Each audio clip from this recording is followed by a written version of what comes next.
Assalamualaikum warahmatullahi wabarakatuh. Idas jilid yang ke-6 merupakan narasi sejarah pada masa pendudukan Jepang di Indonesia dan kemudian dilanjutkan dengan masa proklamasi dan kemudian ditutup dengan KMB dan penyerahan kedaulatan. Jadi jilid yang ke-6 ini membahas sejak tahun 1942 sampai 1949. Jadi sebenarnya membahas selama periode 7 tahun. Tetapi di sini memang ada hal yang istimewa ya, karena sejarah berlangsung dengan cepat.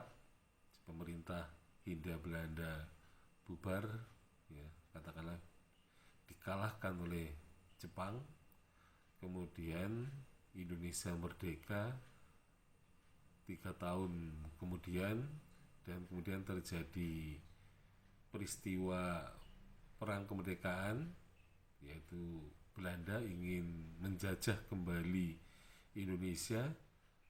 Nah, sehingga kemudian dengan perundingan atau diplomasi yang dilakukan, ternyata bahwa akhirnya berujung kepada peristiwa konferensi meja bundar di Den Haag, yang kemudian diputuskan salah satunya yang sangat penting adalah penyerahan kedaulatan.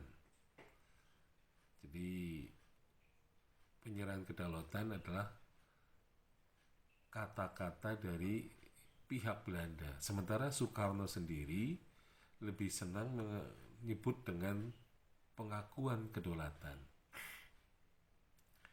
Nah, jilid yang ke-6 ini adalah suatu jilid yang sebenarnya periode waktunya hanya 7 tahun, tetapi bisa ditulis sampai 300 lebih halaman. Ini menunjukkan memang ada semacam kedalaman, tetapi yang jelas bahwa penulisnya ini tidak terlalu banyak ya.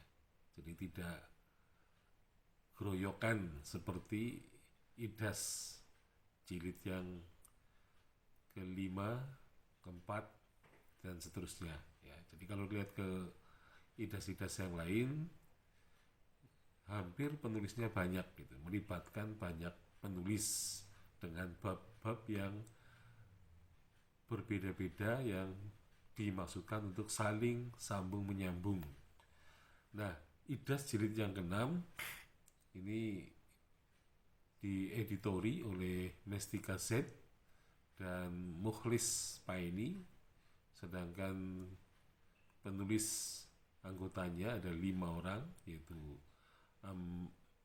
Amrin Imran, kemudian Muhammad Iskandar, Lerisa, Susanto Sudi, Genovena Ambarulan Tulistiawati.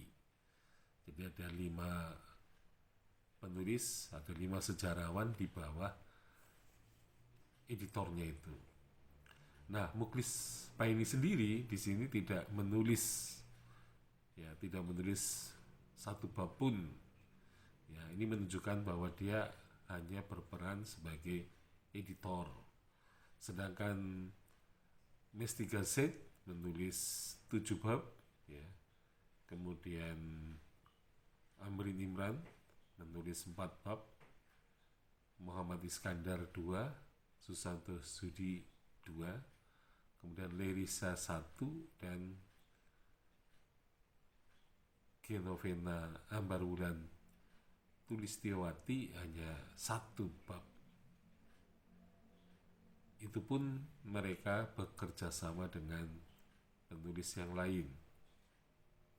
Nah, sehingga di sini hanya terdapat 13 bab Jadi 13 bab itu membahas atau diawali dengan perang ya, Asia Timur Raya yang kemudian dilanjutkan dengan pendudukan pendudukan Jepang di Indonesia. Kemudian di situ berbagai peristiwa pada masa Jepang dan kemudian berujung kepada masa proklamasi ya, dan kemudian dilanjutkan dengan perang ya, perang kemerdekaan dengan berbagai perundingan. Kemudian terwujudlah ya, konferensi meja bundar. Disitulah kemudian Belanda menyerahkan ya, kedaulatan Republik Indonesia. Jadi hanya dalam waktu 7 tahun kemudian ya, ESN ini IDAS ini kelihatannya lebih ya, lebih serius ya kelihatannya dibandingkan IDAS sebelumnya, karena di sini tidak ada tumpang tindih ya antara isinya, tapi jadi isinya itu memang sangat-sangat jelas ya, dari tahun 42 sampai akhir tahun 49. Jadi tidak ada tumpang tindih antara bab yang satu dengan bab yang lain. Ya barangkali hal ini karena ditulis oleh orang atau sejarawannya cukup terbatas ya, artinya 5 orang dengan 2 orang editor. Nah ini berbeda dengan jilid-jilid sebelumnya.